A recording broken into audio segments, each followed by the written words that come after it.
Puducherry Ruby கடற்கரையில் சுற்றுலா பயணிகளை கவரும் வகையில் காகித விளக்கு திருவிழா நடைபெற்றது.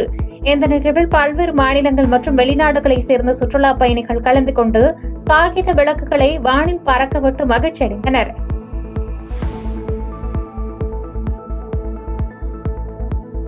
திருப்பத்தூர் மாவட்டம் பசலிக்குட்டை பகுதியில் பசுமை சோலை அறக்கட்டளை சார்பில் பள்ளி மாணவர்களுக்கு உயர்கல்வி வழிகாட்டுதல் நிகழ்ச்சி ஊராட்சித் தலைவர் தண்டவாணி தலைமையில் நடைபெற்றது.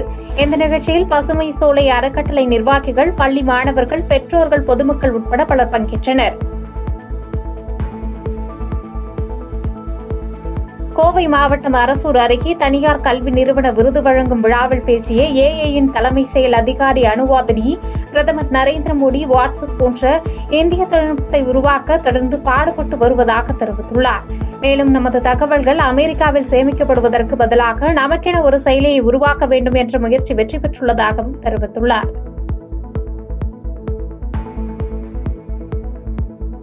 திருவள்ளூர் மாவட்டம் கும்மிடிப்பூண்டி அருகே கடையில் கெட்டுப்போன சிக்கன் 65 விற்பனை செய்வதாக கூறி வாடிக்கையாளர்கள் முற்றுகை போராட்டத்தில் ஈடுபட்ட சம்பவம் அப்பகுதியில் பரபரப்பை ஏற்படுத்தியது. இதனைத் தொடர்ந்து தகவல் அறிந்து சம்பவ இடத்திற்கு வந்த போலீசார் விற்பனையை நிறுத்தி கடையை பூட்டிய நிலையில் உணவு பாதுகாப்புத்துறை அதிகாரிகளை அழைத்து ஆய்வு செய்து உரிய நடவடிக்கை எடுக்கப்படும் என கூறியதைத் தொடர்ந்து பொதுமக்கள் அங்கிருந்து கலைந்து சென்றனர். வேலூர் மாவட்டம் பலவன் சாத்தகுப்பம் அருகே ஆபரேஷன் சிந்தூர் வெற்றியை கொண்டாடும் வகையிலும் பிரதமர் மோடிக்கு நன்றி தெரிவிக்கும் வகையிலும் பாஜகவினர் பேரணி நடத்தினர்.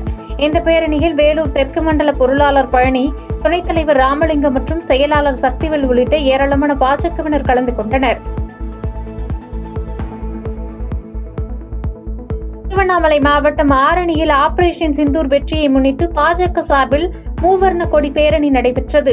இந்த பேரணியில் பாஜக மாவட்ட தலைவர் கவிதா வெங்கடேசன் மற்றும் இந்து அன்னையர் முன்னணி ஒருங்கிணைப்பாளர் லோகு உள்ளிட்ட பாஜகவினர் மற்றும் இந்து அன்னையர் முன்னணி நிர்வாகிகள் 300க்கும் மேற்பட்டோர் கலந்து கொண்டனர். கன்னியாகுமரி மாவட்டம் நாகர்கோவில் அருகே இருசக்கர வாகனத்தின் மீது சொகுசு கார் மோதிய விபத்தில் கல்லூரி மாணவர்கள் 2 பேர் உயிரிழந்த சம்பவம் அப்பகுதியில் சோகத்தை ஏற்படுத்தியுள்ளது. இதனை அடுத்து சம்பவ இடத்திற்கு வந்த கோட்டார் போக்குவரத்து பிரிவு போலீசார் வழக்கு பதிவு செய்து விபத்தை ஏற்படுத்திவிட்டு காரில் தப்பி சென்ற ஓட்டுநரை தேடி வருகின்றனர். கன்னியாகுமரி மாவட்டத்தில் உள்ள திருப்பரப்பு அருவி மற்றும் கோதையாற்றில் கோடை விடுமுறை மற்றும் வார விடுமுறையை முன்னிட்டு ஏராளமான சுற்றுலா பயணிகள் குவிந்தனர். மேலும் கோதையாற்றில் அமைக்கப்பட்டுள்ள உல்லாச படகுத்துறையில் படகு சவாரி செய்தும் திருப்பரப்பு அருவியில் குளித்தும் தங்களது விடுமுறையை குதூகலத்துடன் கழித்தனர்.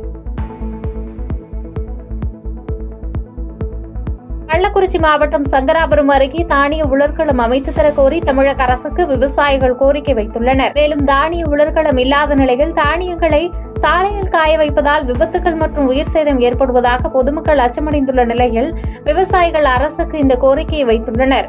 கள்ளக்குறிச்சி மாவட்டம் சங்கராபுரம் பாவனம் கிராமத்திலிருந்து பேசுறேன். என்னோட பேர் சுரேந்திரன். எங்க வயலிருந்து சோளம் அறுவடை பண்ணிட்டு ரோட்ல காய வைக்கிறோம். அதெல்லாம் சரியான களலாக்கல கவர்மெண்ட்டுக்கு ஒரு உதவி செய்யுமாறு களத்தை உருவாக்கி தர மாதிரி கேட்டுக்கொள்கிறோம். இதேமாரி சாலை விபத்தாவது அது நடக்காமல் இருக்கிறதுக்கு கவர்மெண்ட் ஒரு முறையீடு பண்ணுறோம். இது கண்டிப்பாக செஞ்சு கொடுக்கணும்னு நாங்கள் கேட்குறோம். புதுக்கோட்டை மாவட்டம் மத்தியநல்லூர் பகுதியில் மாபெரும் ஜல்லிக்கட்டு போட்டி மிக விமர்சையாக நடைபெற்றது. ஸ்ரீ மாரியம்மன் கோவில் திருவிழாவை முன்னிட்டு நடைபெற்ற இந்த ஜல்லிக்கட்டு போட்டியில் 600க்கும் மேற்பட்ட காளைகள் கலந்து கொண்ட நிலையில் காளைகள் முட்டியதில் 10க்கும் மேற்பட்டோர் மருத்துவமனையில் அனுமதிக்கப்பட்டுள்ளனர். கடலூர் மாவட்டம் விருத்தாசலம் அருகே பொதுமக்களுக்கு விநியோகிக்க வேண்டிய மண்ணெண்ணெயை சட்டவிரோதமாக பதுக்கி வைத்த ரேஷன் கடை ஊழியர்கள் 2 கைது செய்யப்பட்ட சம்பவம் பரபரப்பை ஏற்படுத்தியுள்ளது. இதனையடுத்து குற்ற நுண்ணறிவு பிரிவு போலீசார் கைது செய்த குற்றவாளி கணேசன் மற்றும் செந்தில்குமார் ஆகியோரை குடிமைப் பொருள் குற்றப்பிரிவு போலீசாரிடம் ஒப்படைத்தனர். கன்னியாகுமரி மாவட்டத்தில் பரவலாக பெய்து வரும் மழை காரணமாக காளிகேசம் பகுதியில் சுற்றுலா பயணிகள் செல்ல தடை விதிக்கப்பட்டுள்ளது. காளிகேசம் ஆற்றில் தற்போது வெள்ளப்பெருக்கு அதிகரித்துள்ள நிலையில் சுற்றுலா பயணிகளின் பாதுகாப்பு கருதி வனத்துறை மற்றும் மாவட்ட நிர்வாகம் அனுமதி மறுத்துள்ளது.